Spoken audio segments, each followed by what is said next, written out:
Welcome back. Now we have two choices when we look at our script.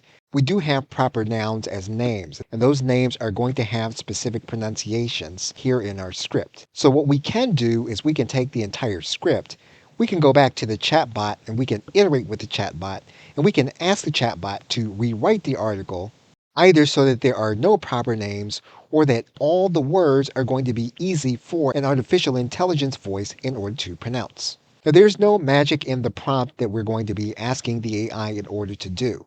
We're going to ask the AI to rewrite our script to have just as much substance, but without the proper names, as well as to have all words that an AI can pronounce easily.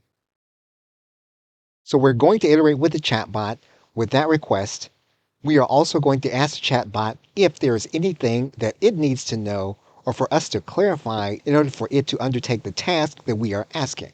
And so basically, we now have an alternative script that we can use for our video.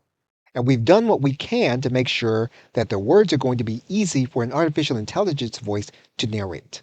Okay, so with that, thanks, and I will see you in another video.